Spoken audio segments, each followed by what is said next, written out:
Jésus m'a sauvé. Alléluia, Jésus roi des rois. Alléluia. Alléluia. Alléluia. Amen.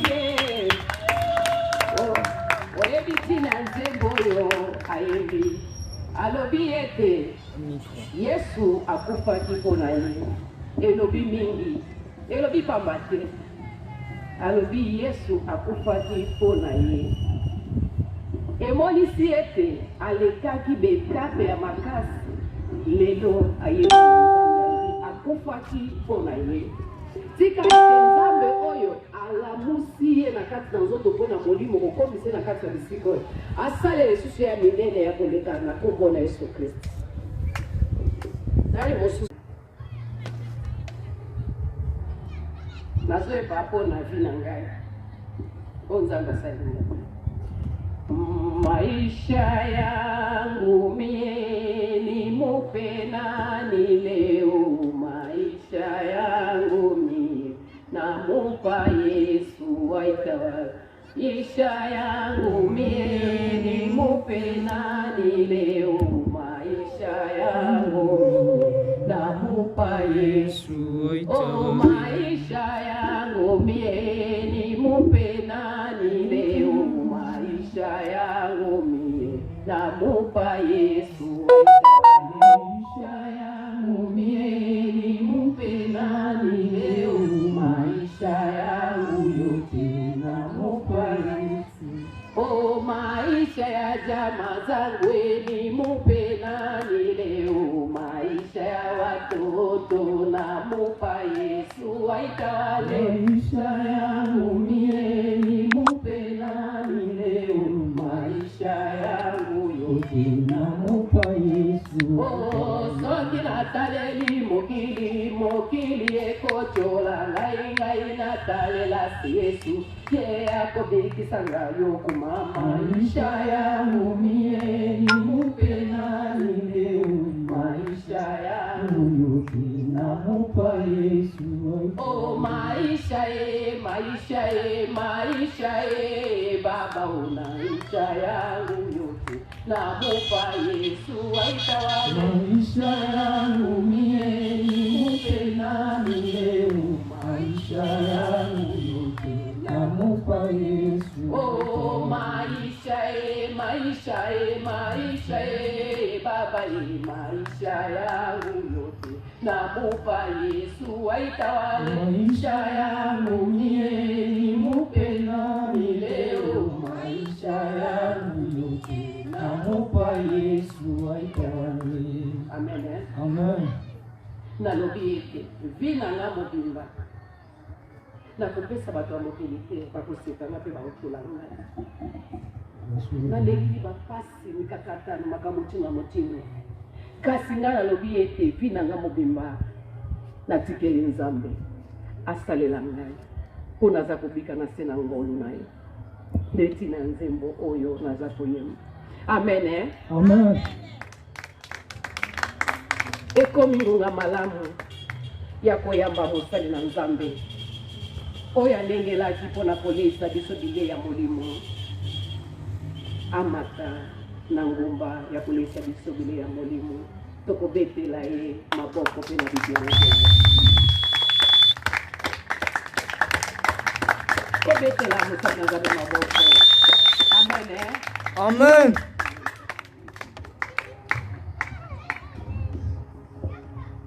Shalom liboza na Nzambe. Shalom. Esengo ezali na litema. Ezali. Nzambe apambola bino komona bino lisusu boye na poni sange na esengo. Amen. Na komona Yesu Masiya totelali tokei d'abord koyebisa Nzambe merci na makasi oyo apesi yo otelema okoma kati na sikoyo. Wana ozoyebisa Nzambe merci na moment favorable oyo permettre yo ozala kati na sikoyo mingi te bazwi makasi yango pema oyo ozwi makasi oyo ozwi makolo ememi otika te siko sadi Nzambe ayebi ke lelo esengeli na yo ozwa quelque chose ya motuya yango wana pene kopambola nzambe loba merci nzambe parce que olalaki na ngai parce que opesi nga courage nasala effort ya kokóma katikati na ndako na yo yango wana nzambe lolenge na ye nazonga bongo te nazonga na quelque chose nakomona yesu masiya ozopambola nzambe mokonzi akopambola. Seigneur, je sans arrêt te dis tout puissant. Non, Seigneur, je sans arrêt merci. Merci le Dieu tout puissant. Nabolingona Seigneur, je sans arrêt. Bundelinga bituma nzoto pe na molimo protéger nga butu mobimba tuno na lamuki na tongo na kimia na belité na zu problème te Seigneur je sans arrêt la Seigneur sous merci bongo to kutani mesika isali vraiment Seigneur le témoin l'idée tout puissant Seigneur merci merci Seigneur je sans arrêt ta bolingo on nous salue biso kembo le kumu masanjo les on à la kitwa beaucoup Seigneur je sans place na yo esiko nzamba lobela yo lolengo yaki ozwa grâce yango otrouver quelque chose na bomoi na yo na pomona yesu masiya loba nzambe naza dispo papa ngai yo Dieu tout puissant na puissant liboso na affiché Seigneur espace Seigneur je sans arrêt Seigneur, je sans arrêt ta fungoli motema na ngai liboso na yo Seigneur je sans arrêt na tiki yondo sa chargé na vie na nga Seigneur je sans arrêt parce que yondo kilanga Seigneur je sans arrêt les Dieu tout puissant amen. Sans plus tarder toleki oyoka liloba na nzambe kona zolesemona yo moto okolia la manne cachée oyo ewuti na likolo la manne cachée eza nini na ntango ya bakoko na biso nzambe apesaki lipa na nzela ya moïse baliaki yango me kasi lipa baliaki ntango nkolo aye moto azali capable kaka ya kolesa bato lipo ekowuta likolo alobi bolipo moïse apesaki elaki lipa mabe c'est-à-dire lipa solosolo eza na yesu masiya yango lelo nangi kotalisa yo esengo na yo soko kolia lipa tomeli makila nayebi te soko moto moko akomprendre ngai nkolo alingi katikati na biso tolia chere na ye mpe tomela makila nde moto wana ya kozwa bomoi meyoka tekofunga makomi na nzambe na mokanda ya Jean chapitre 6 verset 21 jusqu'à 71 makomi eza molai me nalingi kaka toyoka parce que liloba nzambe yango ezongisaka biso lisusu yango esalaka ke totambola ntango oyoki yango ememi yo na droitire liloba nzambe eza lipa yo ozolia yango soki olia yango okomela na makila nazolinga naloba boye lipa ya bomoi soki olia lipa ya bomoi esengi na omela makila mosakolo azoloba na proverbe liloba nzambe bato ebele baliaka yango kasi makila eza alliance makila yango eza lokola mobeko esangisa biso na nzambe est-ce que liloba oyo liaka to lia omelaki na makila parce que nzambe ntango ozotambola na ye apesi yo parole apesi yo mpe instruction yoka sikoyo mokolo yango tofungoli nakei kotanga après cela nalobi na mokanda ya chapitre mokanda ya Jean 6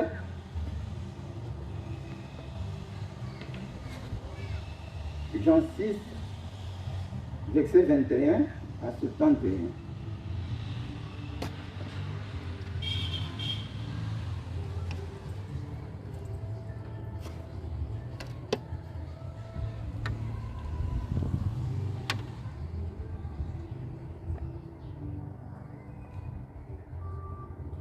ok.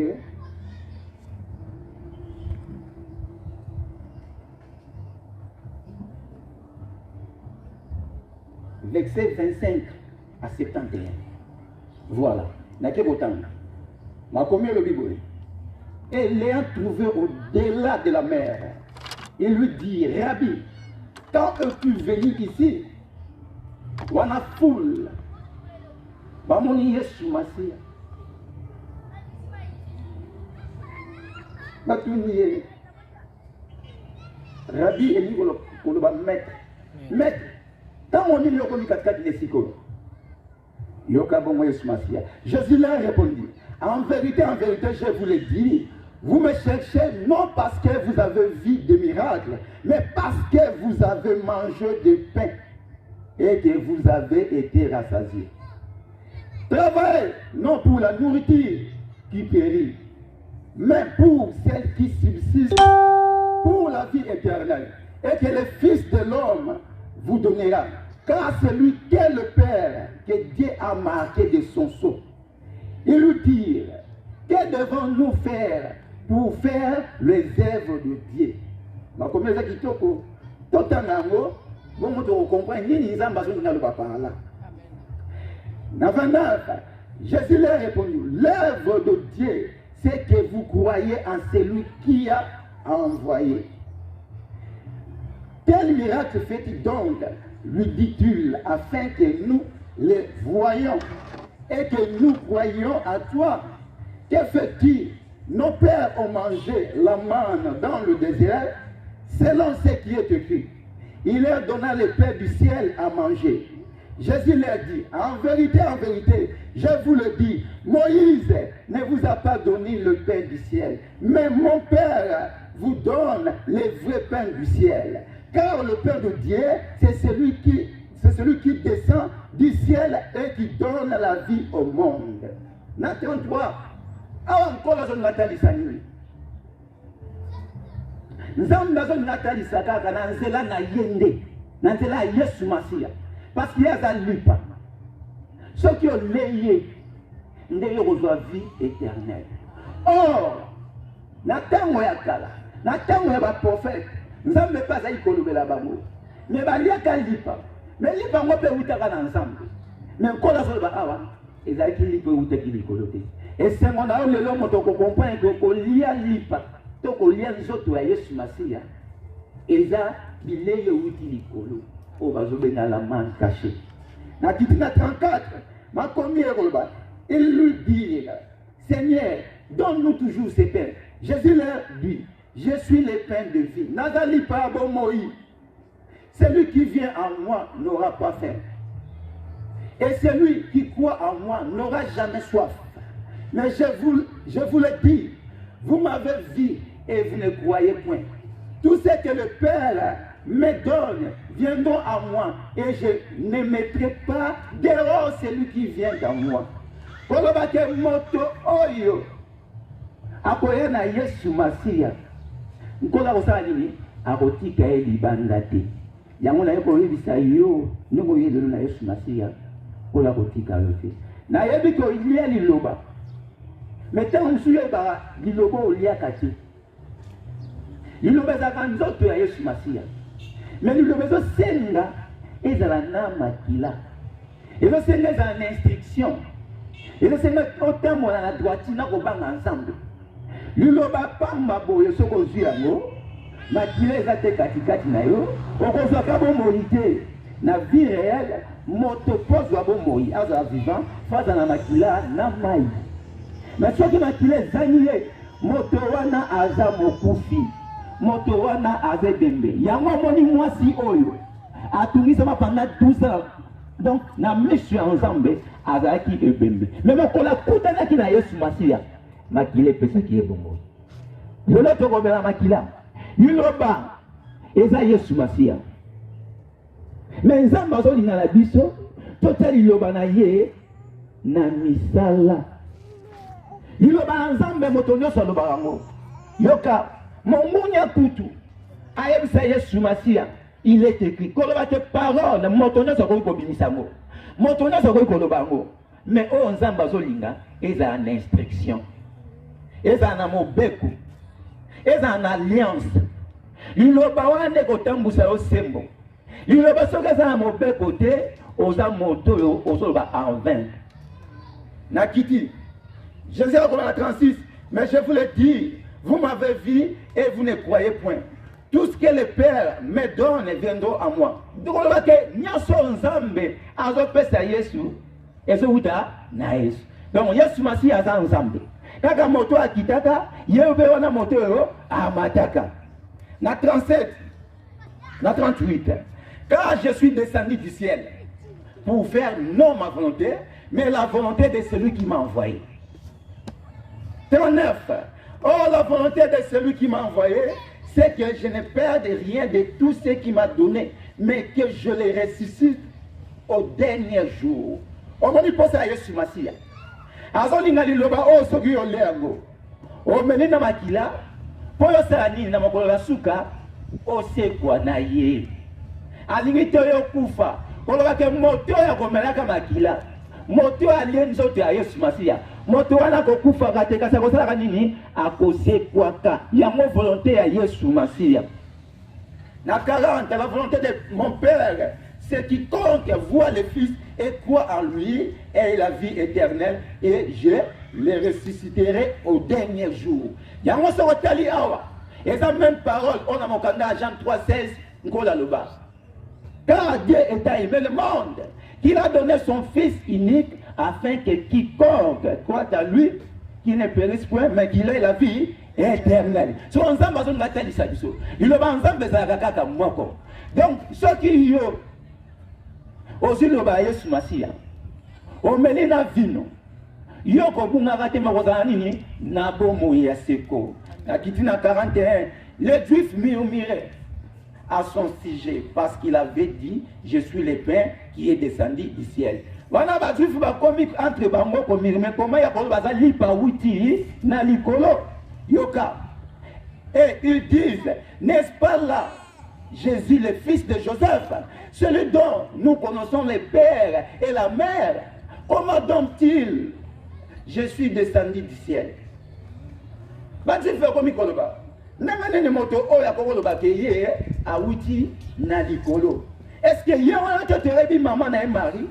Je vais papa na ye Joseph. Makamu ya Nzambe na miso ya bomoto ekokende te. Awa Nzambe azonatalisa ke soki yo kei na bomoto okobunga ozana bomo ya sekote. Yango wana soko tali mokili yo pokosala nini okobungaka. Koya koluka Nzambe pona biloko mokili ote. Tala bato balandi Yesu Masia. Pona lobi bolandi ngai te. Pona ba miracle na salaki. Kasi bolandi ngai pona kolia. Me kasi moto alingi ngai asala nini? Ali nzoto permela makila. Tokiti na 43. Jésus leur répondit, ne murmurez pas entre vous. Nul ne peut venir à moi si le Père qui m'a envoyé ne l'attirera. Nango boza awa. Moto mo ta ko ya ko bonela Nzambe soki papa abengi ete. Ko doba ke nango zawana. Soki bakone ye awa. Parce que Nzambe asali ni a touché. Papa na mazawana pesa ki témoignage. Ko baka lekaka. Mais koya na ye awa nani ko ebiso ke Nzambe asali ni abengi yo. Et c'est mo ta Nzambe zo benga yo. Wana oza na assurance. Pour Nzambe ta abengi yo, c'est-à-dire alinga sana makamba kitoko. Donc, il dit dans 44, nul ne peut venir à moi si le Père qui m'a envoyé ne l'attire. Et je le ressusciterai au dernier jour. C'est-à-dire, dans 45, il est écrit dans le prophète, ils seront tous enseignés de Dieu. Ainsi quiconque a attendu le Père et a reçu son enseignement, viens à moi. Motonio so oyakoyoka papa, pe adandi enseignement, ye aye na Yesu Masia. Enseignement otozozwa. Koyoka ozoyoka. C'est-à-dire ça pour que nanani na Nzambe. Alléluia. Amen. Alléluia. Amen. Lui le beza kitoko toko kitadi na se bon Nzambe apesa ba révélation si yabo. Donc il dit na 46, c'est que nul n'a vu le Père, sinon c'est lui qui vient de Dieu. Motomo ka moni papa te kaka ye mota wuti na Nzambe ne. Ya moni papa. En vérité, je vous le dis, celui qui croit en moi a la vie éternelle. Je suis le pain de vie. Abandonne sur 48. Vos pères ont mangé la manne dans le désert, sont morts. Comment dit-ce qu'il y a dans le baquet? Tant que je suis tout au long de maloba. Tant que je suis au côté de l'église, la parole est au carreau. Mais, il ne m'a pas dit non. Oh, mon toit, on va le bailler sur ma scie. À quoi qu'on a pu faire? Si on a un bitouna, comment tu comptes à rappeler l'église? Tu as capé. Mais le lobang même n'a pas fait. Ah ouais, Moïse, nous avons fait la caille, ma casse. Mais hier, sur le baquet, bah, tu as lire la parole, mais bah, qui n'a pas fait. Pour la ligne, je vais quitter. Je vais 5 ans. C'est ici les peines qui descend du ciel, afin que celui qui en mange ne meure point. Donc, pour que tu fasses, il faut lire que tu as Yesu Massia. Mais bon, donc, tu vas comprendre. Et bien, tu vas comprendre pourquoi nous avons continué à dans 51, je suis le pain vivant et descendu du ciel. Si quelqu'un mange ce pain, il vivra éternellement. Et le pain que je donnerai, c'est ma chair que je donnerai pour la vie du monde. Alors, nous avons dit que les bonnes pesa et ça nous autres. Ah, on vient de Yesu Masio et Babati. Yo comme temple Saint-Esprit et Babati. Aujourd'hui, les autres sont à Yesu. Eh, bando qui bakanza, bango baliaka, mais biso tolia ande nzoto ya Yesu Masia. Tolia ande parole. Parole on est ça à cascade na biso ko na vie éternelle. Amen. Et motalie Yesu Masia. Ndoka kolia ye. Voilà, on comprend pourquoi Yesu a dit ça que ba yo baliaka nzoto na désert bango bakufa ba. Pour ba ki baliaka nzoto ya Yesu te. Et les autres ni baliaka. Parole vaine. Malobé ton nom na ngomba pe belé et sa parole va de Dieu mais sa parole vaine, c'est-à-dire sa parole aux autres na mon bé côté on nzambe a bombani na instruction nzambe ba ça la cahier une alliance et non on ne sangi sa vision nzambe c'est l'alliance et l'alliance pour les amis makilo nzamba so par ne bouge bétano yesu maboko makasi na nino ba ne temwa liloba ya moto to na pastora makamata alliance nesangisa yo na Yesu Masia. Alliance weza makile sopanaki. Alliance weza bazana posa saniye omela yango. Na kiti na 52. Makobo no babo. Là-dessus, les Juifs disputaient entre eux, disant comment peut-il nous donner sa chair à manger? Makobi komituna. Maintenant il y a beaucoup de personnes nous autres na etoli yango. Jésus leur dit, en vérité, je vous le dis, si vous ne mangez la chair du Fils de l'homme, et si vous ne buvez son sang, makila, alléluia, vous n'avez point la vie en vous-même. Quand on a ceux qui on a une sorte de Yesu, on me dit makila naye, on a un bon moyen yo mon côté. Na outé côté dimanche passé, nous avons passé na kabo moyen yo. C'est-à-dire, ça n'a pas ça bon moyen yo, ça a yo mon côté. Ça n'a pas ça bon moyen yo, et comme asiko ya Yesu Masia.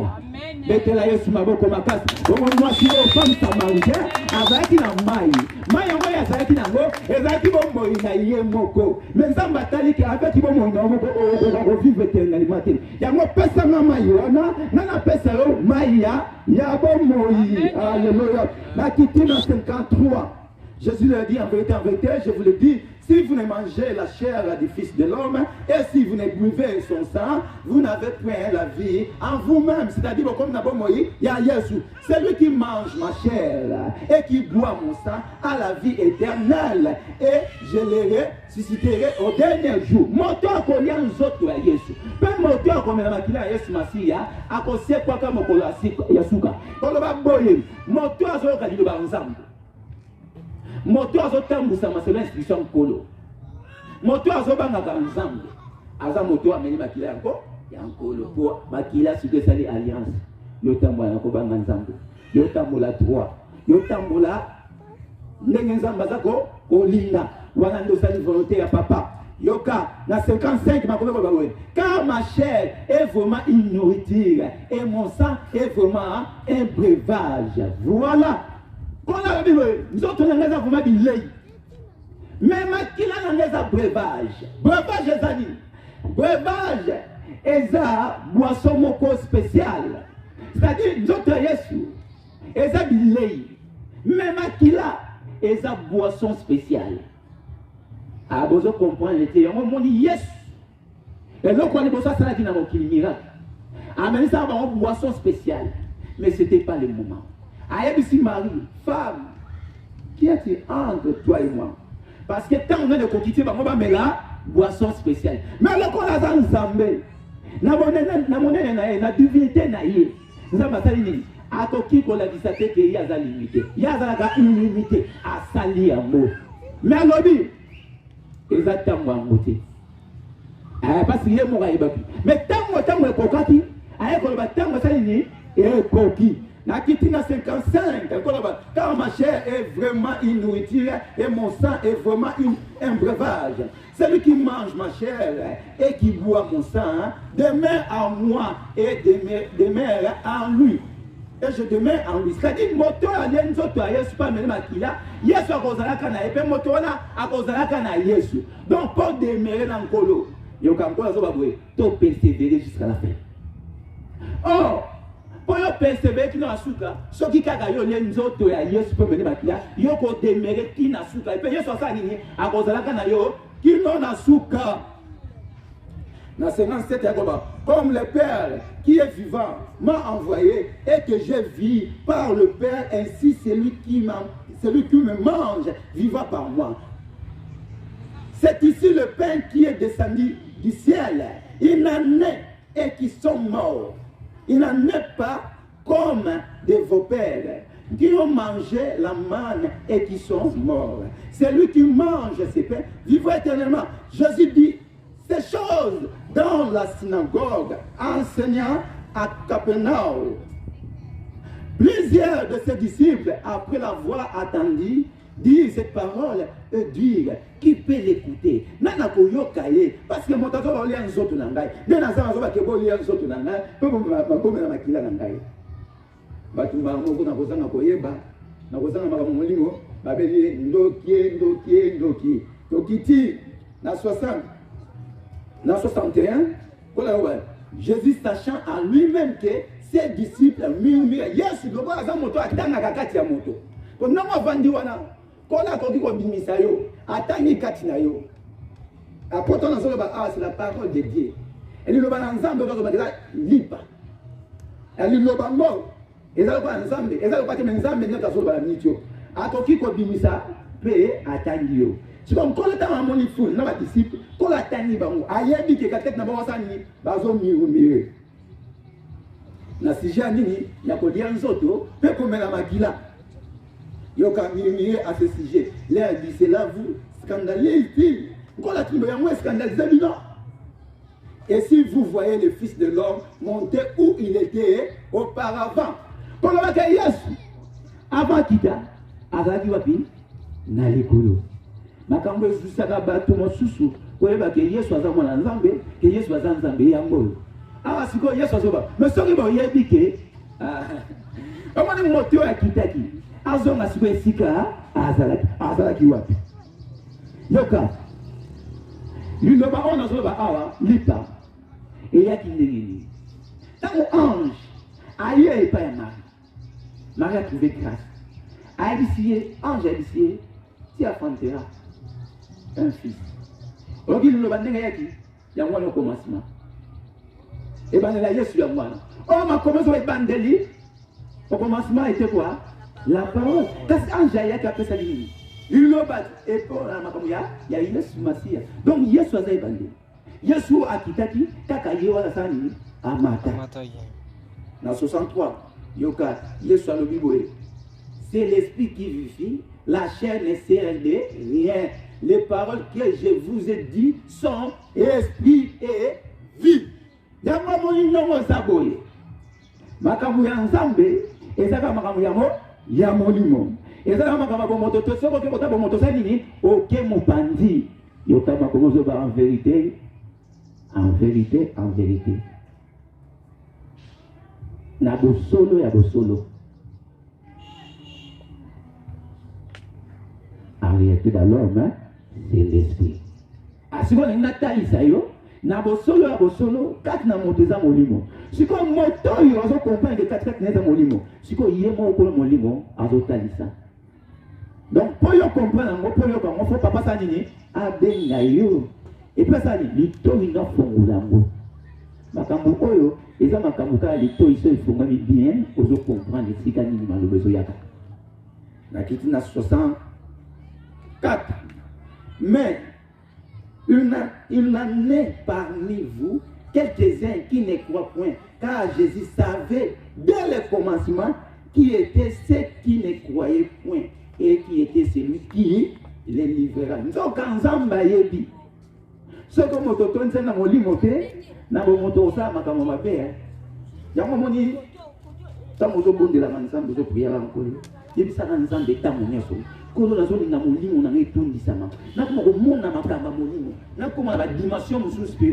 parce qu'il y a moi ça la mouvement comprendre que Jésus a zanani pe Jésus a l'ennemi. Et la 5 a ajouté, la 65, et il ajouta, c'est pourquoi je vous ai dit que nul ne peut venir à moi si cela ne lui a été donné par les pères. Yangwa bakisi lisusu. Mota koki koya katikati nesiko te soka abengami na papate. Okoki koya makasi na ya sentimata onsu yoko lia lipa. Oya ko melaji. Mais koya solo koya nzoto a espe makila Yesu Masia fo uta na papa. A moto wana place neza a. A moto wana poso ka liloba ensemble place ne fo za a. Pour le banza mener à moi la chair et donc le lipa moi les fait ça. La Titina 66. Dès ce moment, plusieurs de ses disciples se retirèrent et ils n'allaient plus avec lui. Et bien là, Bengani Benin peut être sur l'islam en coloté. Jésus donc dit aux 12, voilà 12 Vaticani. Et vous, ne voulez-vous pas aussi vous en aller? Jésus sera tuni 12 wana. Bon bino. Bon ni suko kenete, pas fou les alaki. Mais faut pas comprendre que mon tour azu ngalo bani. Muto so sani. To landa kiye. Ndoko ba landa kiye Yesu. Ko miniga to nkola sala ba mo ba liaka. Ko la ebisi bango, bolandi ngai te pona miniga tuna sala. Mais bolandi ngai pona biloko olia. Yango mawa no moto zo lia, uyo zo landa Yesu pona makama mokilio. Oyeli libala. Oza nsambeti. Oyeli voyage à Poto, oza nsambeti. Oyeli nini awa. Il y a des autres Yesu Masia na makila pour dans la vie éternelle. Mais ceux qui ont eu les voyages, mais ceux qui ont eu les kokamolama, ont eu les bénédictions, c'est-à-dire les abiloko ya mokili et kotikala, mais beaucoup de likolo. Omoni yoka, kola ko ebisa bango. Bongo bino 12 oyo. Bolandi bango te? Yoka basali ya solo tango moli mwanzambe kitaka. Simon Pierre lui répondit, Seigneur, à qui irons-nous? Tu as la parole de la vie éternelle. Zambeto kende wapi? Ozali loba bomo ya seko. Yango na zabi sayo oko kende wapi soki oye na Yesu Masia. C'est-à-dire soki yo sur place awa. O kendaki. Soko kei olandaki biloka mokili. Mais soko yaki pona papa. Il obéit à papa. Il obéit à Maïté. Nanazala. Ton nazalate, au Zalaga Perso, parce que Sika Oyo, et Sika Yesu Masia. Amen. Yoka. Na 69. Et nous savons que, et nous avons cru, et nous avons connu que tu es le Christ, le Saint de Dieu. Wanakaka, Simon Pierre. Jésus leur a répondu. N'est-ce pas moi qui vous ai choisi?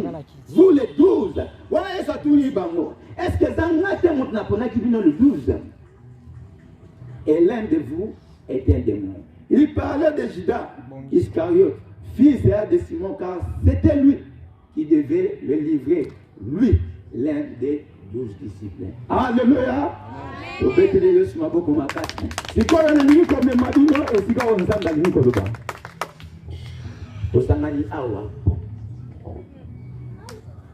Tosangani awa pona mokilité.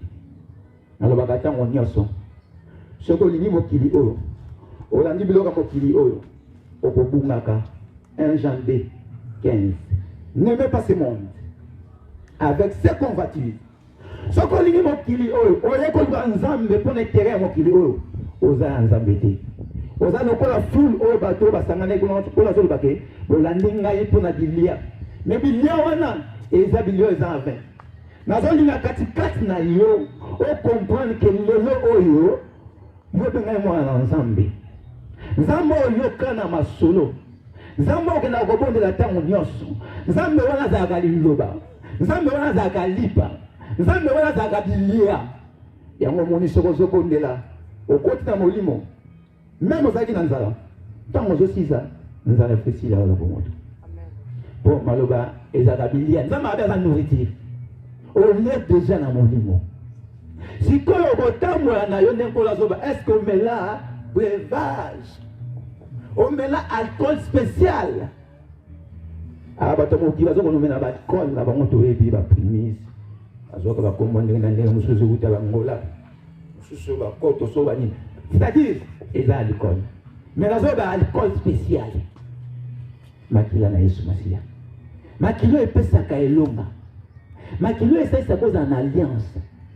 makilo ezosalaka yo vi na yo ozala toujours elombe eza moko oyo nazolobaki instruction nzambe asengi kaka katikati na yo ozala na alliance na ye nazokopetaka liloba ensemble ozotambola ozolobaka komona ensemble ozoyoka parole de Dieu mais nazolinga katikati na yo comprendre véritable parole eza accompagné na makila a véritable chair eza accompagné na makila yango comprendre bato bazoteya liloba ensemble tuna bango siko makila ya yesu momela yango problème ekoti wana balobaka si la parole na bible bato nyonso ngambo ya musulman catholique bato nyonso toyeba proteste bato tu mais yebisa bango sikoyo est ce que makila ya yesu masiya esika libebe ekoti omoni esika confusion ezali yesu masiya azali porte azali nzela na nzela na ye nde okokendaka komona mboka elaka yesu ko makila na ye omela te mais nzoto olia soki ofotuna nzoto bango balia nzoto nini nkolo mpe alobi yango mbala moko ke nzoto baliaka eza nzoto emema bango nakufa mais nzoto asolo soki olia kriste okomela yango nini na makila makambo ya nzambe oyo est ce que bozokomprendre nga eza mwa pasi pour la dimension ya makambo oyo ezosenga kaka bokomprendre makambo ya molimo mpo nkolo abimba nyonso azobimisa eza ya molimo nzambe apambola bino totelami na kombo na yesu masiya koyebisa nzambe papa toza na posa ya lipa yango ndenge badisiple basengaki papa kasi tolia nzoto yango tomela mpe makila bongo totala nini kosala na nzoto na moko nayebi ke liloba ya nzambe eyaka pamba te liloba ya nzambe eyaka na misala na bilembo na mboma oyo nazoloba tika ete ozala concentré pusana mona nzambe mona mpenza nkolo oyebisa nzambe ntango mosusu yo oliaka liloba oliaka parole okendaka mpe na eglise ovandaka alesi yo mpe liloba naboyi te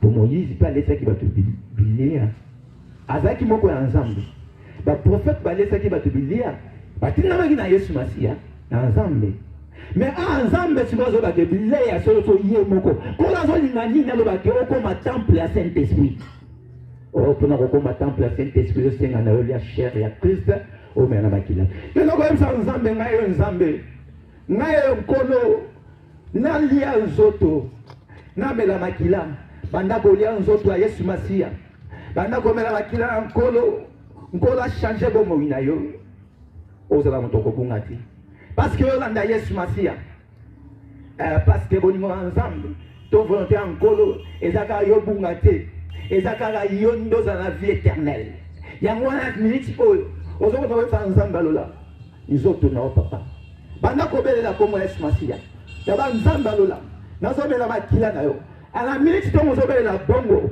ozolia nzoto ya yesu ozomela makila ya yesu masiya quelque chose ezosopasile na bomoi na yo nazonga nayebisa okota kaka mozindo banda koyebisa nzambe alola papa nazolia nzoto na yo nazomela makila na yo papa na likambo badekleaki yo koma na bible na likambo bazalaki kotungisa yo na problème moko ozalaki nango makasi nazoyebi biso ndenge kaka nzoto ya Yesu ezovona katikati na yo ndenge kaka ozomela makila na nkolo nzambe aza koopere miracle oyo oza komona te na kombo na Yesu Masiya banda koinvoke nzambe na yo banda koloba nzambe kita papa nzoto na Yesu Masiya nalia yango naza na posa ya kolia nzoto na papa naza na posa ya komela makila na yo nzambe alola banda komela makila ya Yesu Masiya au nom de Jésus-Christ banda komela makila ya Yesu Masiya banda kolia nzoto ya Yesu na bomoi na yo tika ete nzambe wana sala quelque chose na vie na yo tika ete nzambe wana a changer bomoi na yo nazonga koyebisa yo komimona ndenge oyaki te komimona ndenge ozalaka te bato bayeba yo na quartier bato batraitana makombo nyonso bato bapesa makombo me lelo ndenge ozala nzoto ya Yesu Masiya ozomela makila na nkolo bomoi oyo eza kochange na kombo na Yesu Masiya nazonga yebisa ndeko moko longola soni na bomoi na yo moto alongolaka soni eza Yesu Masiya moto achangeaka bomoi ya bato eza Yesu Masiya na kombo na Yesu Masiya banda kolia nzoto ya nkolo au nom de Jésus atika ete nzoto ya Yesu Masiya kitakati na moko na moko tika ete makila na nzambe alleluya kati na bomoi ya moko na moko nzambe apesa bomoi lokola apesaki bomoi na mwasi oyo panda tuza nzambe arestore yo au nom de Jésus-Christ na kombo na Yesu Masiya au nom de Jésus-Christ nzambe amelasonye yeyebi difficulté ya moko na moko papa yeyebi ya projet ya moko na moko kati na esiko papa non mais la présence de makila no Seigneur je sens il est à côté na vie na ngai il est na soulager na kombo na Yesu Christ présence de makila no Seigneur ele kala kubikisa bapote na zukaki présence makila no masantu Seigneur je sens eza comme médicament na nzoto na nga présence makila no Seigneur je sens ele kana ukota présence makila no Seigneur je sens ele kana ukota ele kana ukausa bapota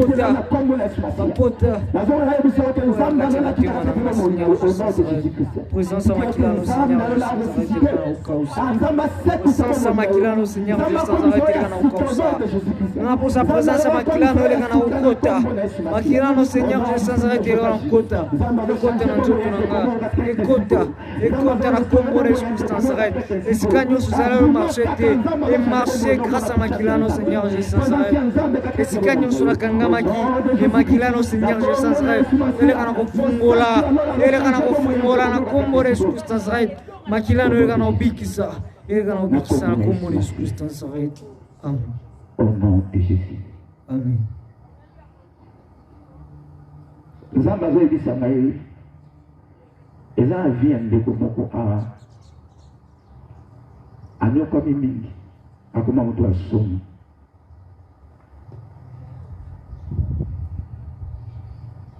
soni elata nzoto na ye nazonga nayebisa yo ke nzambe ayaki mpo na yo nkolo ayaki mpo na yo ezali yo ressenti quelque chose tout ça liboso na kombo ya Yesu Masiya